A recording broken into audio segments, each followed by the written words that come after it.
Special leave petition दायर की है Punjab and Haryana high court के फैसले के अगेंस्ट, जिसमें गुरमीत राम रहीम को बरी किया गया हमारे पिता पत्रकार रामचंद्र छत्रपति की हत्या के मामले में, और बाकी जो तीनों सह आरोपी थे उनकी सज़ा को बरकरार रखा गया। उस फैसले के खिलाफ हमने एक special leave petition supreme court में दायर की हुई थी, जिसमें कल 10 अगस्त को सुनवाई तय थी। उस सुनवाई के दौरान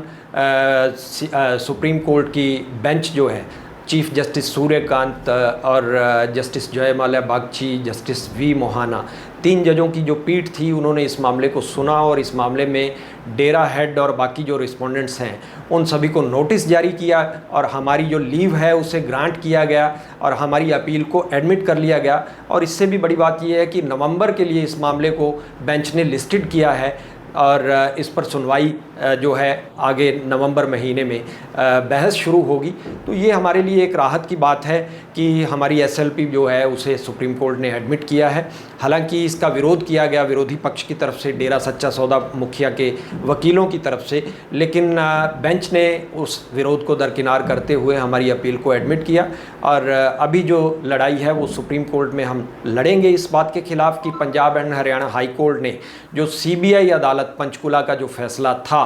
जिसमें गुरमीत राम रहीम और बाकी आरोपियों को उम्र कैद की सज़ा सुनाई गई थी,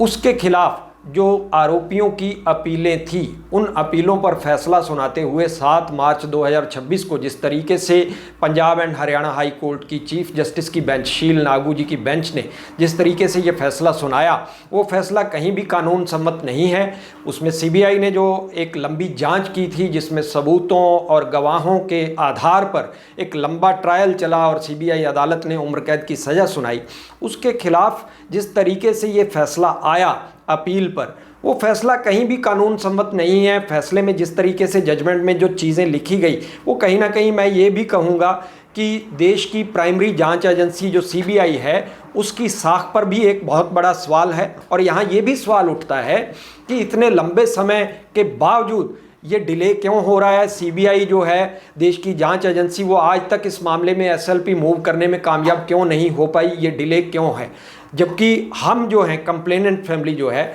वो आज सुप्रीम कोर्ट में खड़े हुए हैं और देश की प्राइमरी जांच एजेंसी जो है वो इन मामलों में आज भी नदारद है। तो ये एक बड़ा सवाल है। जिस तरीके से Punjab and Haryana high court ने सीबीआई की जांच पर सवाल खड़े किए, सीबीआई पर सवाल खड़े किए और सीबीआई अफसरों की मंशा पर सवाल खड़े किए, तो देश की प्राइमरी जांच एजेंसी की साख पर ये बहुत बड़ा सवाल है। लेकिन उसके बावजूद किस तरीके से वो आज भी सुप्रीम कोर्ट तक नहीं पहुँचे हैं, वो डिले जो हो रहा है वो एक बड़ी सवाल खड़े करता है, शंका पैदा करता है। तो मेरा ये अनुरोध है देश की जांच एजेंसी और उनके निदेशक से कि इस मामले में, ये एक छोटा मामला नहीं है, ये एक ताकतवर व्यक्ति जिसने एक बड़ा एम्पायर खड़ा किया, जिसके बड़े लिंक्स हैं, पॉलिटिकल लिंक्स हैं, और जिसने आज तक लॉ एंड ऑर्डर और सारे सिस्टम को मजाक बना करके रखा, उस सब के सामने सीबीआई को घुटने नहीं टेकने चाहिए, उन्हें एसएलपी मूव करनी चाहिए। और मैं यहाँ ये भी कहूँगा, मैं कोई राजनीतिक व्यक्ति नहीं हूँ, ना ही किसी राजनीतिक व्यक्ति के साथ मेरा कोई सरोकार है, लेकिन जब जब हमारी सत्ता, हमारी सरकार, हमारी केंद्र सरकार किसी राजनीतिक विरोधी के खिलाफ कोई मामला होता है, हाई कोर्ट से उसको राहत मिलती है, तो तुरंत रातों रात किस तरीके से अप्रूवल्स मिलती हैं और वो अगले दिन सुप्रीम कोर्ट में सीबीआई खड़ी होती है उसके खिलाफ। लेकिन इन मामलों में आज तक जो हमारी जानकारी के मुताबिक मामला अप्रूवल के लिए लॉ मिनिस्ट्री के सामने पेंडिंग है। तो क्या ये 4-4 महीने की जो डिले है, इसके पीछे वजह क्या है? सीबीआई जांच एजेंसी के ऊपर एक बड़ा सवाल है। देश की प्राइमरी जांच एजेंसी है, उसकी साख पर सवाल है। हमारा अनुरोध है कि उन्हें इस मामले में वो इन केसेस की मालिक हैं प्रोसिक्यूशन के तौर पर, और उन्हें बिल्कुल इन मामलों में जल्दी एक एसएलपी मूव करके सुप्रीम कोर्ट आना चाहिए।